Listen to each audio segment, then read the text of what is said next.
stitch and flip is a very easy and quick method of making or using up strips of fabric to create perhaps a Christmas stocking. So I've got a few Scandi strips here which I could easily convert into a Christmas stocking, and it says quilt as you go because you're going to stitch through the wadding at the same time.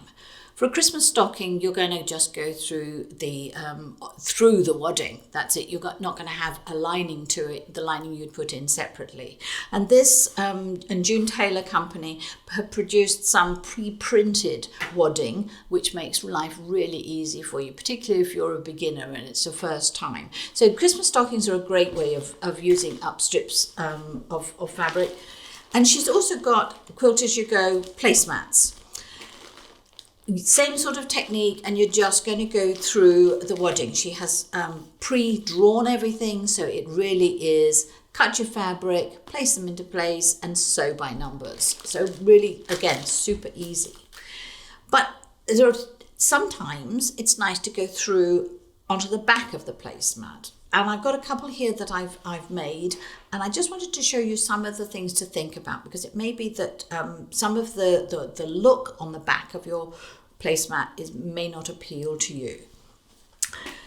On the back of this, so I've taken just a spare patchwork panel that I made, and I placed it on the middle of my placemat. I then added a piece here and a piece here by stitching through all the layers, which meant that I'd layered it up really nicely. And this is what the back looks like. So this was my first row of stitching, and it comes to the edge of my fabric. And this is my second row of stitching, and it comes to the edge of my fabric. So when I came down the sides, which makes the front look so beautiful, the back has this little bit of stitching overlapping, and it's got to be there because otherwise everything would fall apart. You may not like that look. This one, which I like the front of, and I worked around from the front here, top, tail, two sides, top, tail, two sides, and I went round and round. I like the look on the front. If you do Quilt As You Go, it means, and stitch and flip, it means that it's all done. But again, you might not like the look on the back, particularly if you use a contrast thread. It kind of has little overlaps, if you like. So if you don't like that, what you have to do is you have to make your quilt, your stitch and flip just through the wadding. Remember I talked to you about the stocking. You make your table mat the same way. And that way all of that stitching is hidden inside.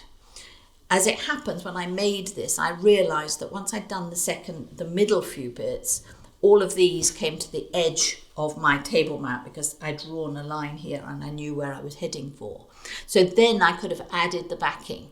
So kind of do it part and parcel, which brings me back to this one because I sort of did that with this.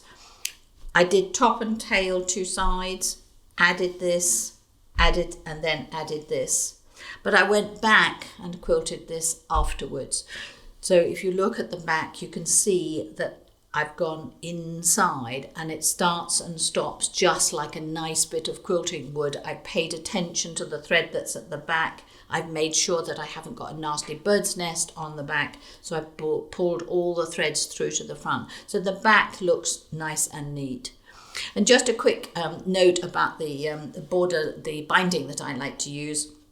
I do everything on the sewing machine. So this is applied single piece of 2.5 inch strip of fabric. I've then turned it over and I finished it with the sewing machine with one of my fancy stitches. So I tend to use, so remember, if you do it on the sewing machine, the thread that is in the bobbin will appear on the underside, whichever way you're sewing them. I sew with this side upwards because I've done it a lot. If you're sewing with this side upwards, then the thread from the top, it will be here, and your bobbin thread will be here. And you can see I changed the colour because I think it looks nice. You're allowed to do that.